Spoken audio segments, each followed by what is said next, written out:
Greetings, my name is Kristen McCarthy, and this is our interview teaching discussion. Today we're going to talk about comparing texts. Comparing texts is a really useful skill for a lot of different reasons. First of all, the easy answer is you're going to compare texts because somebody's asking you to do so.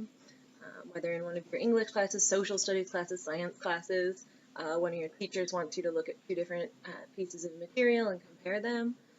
Whether it's going to be on a standardized test, one of your ACTs, one of your state assessment tests, somebody's going to ask you to look at two pieces of work and compare them.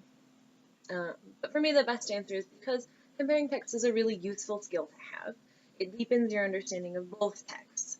For example, if your friend asks you what a hamburger is like, you can kind of describe it to them, let them know what the parts were. It had lettuce, it had a special sauce. But you're going to get a deeper understanding if you say compare the hamburgers from McDonald's to the hamburgers from Five Guys. So going with that metaphor, you first need to understand the components of your piece. Let's consider some poetry because we only have a couple minutes and they're small.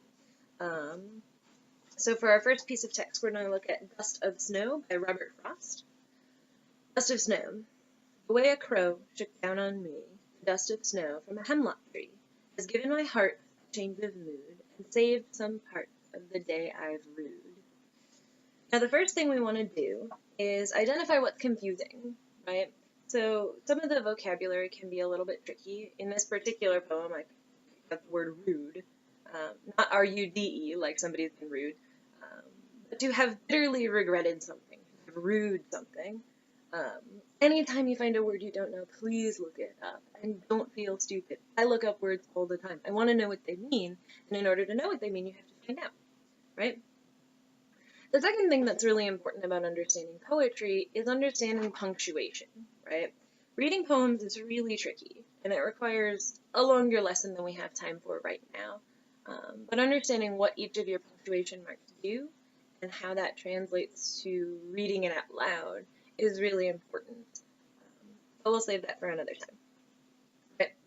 So when we're looking at this poem and trying to figure out what it means, I think this poem sounds like a guy's walking along in the forest during the winter. He's kind of regretting the crappy day that he's had.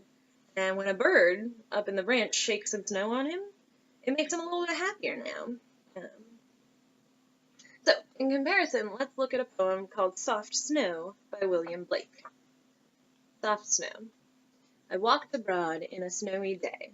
I asked the soft snow with me to play. She played and she melted in all her prime, and the winter called it a dreadful crime. Now here, again, first we're going to look at our vocab. In this poem, I think prime is the tricky word. Prime means your best days, the days that are going real well for you, the days that you're most able to do your stuff, right? And in this poem, we got a guy happily playing in the snow, but his play made the snow melt away, and that makes winter angry. So, we've got two different interpretations. My interpretations. The thing about poetry is you can always, it's a little bit subjective, right? Because we don't know what the author exactly meant. He didn't write that part down. So these are, I call them some solid interpretations. What's the same between these two poems while we're comparing?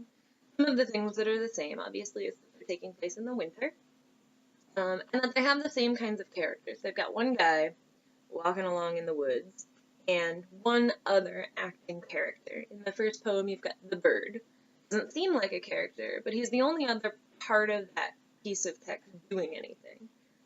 So I think he counts. And in the second one, you have winter. Again, doesn't seem like a character, but he's the only other one doing anything. So those are some similarities. Now what's different is that in the first poem, the guy was in a sad mood and ends up in a good mood. And in the second poem, the guy was in a good mood and ends up in a sad mood. Now, disclaimer for everybody, there's a lot more going on in these texts. There's a lot more we could talk about. There's a lot more to comparing texts. But for this brief teaching discussion, I'm going to leave it at that. Moral of the story, texts are really cool. Comparing them gives you a deeper understanding, and everyone should read more poetry.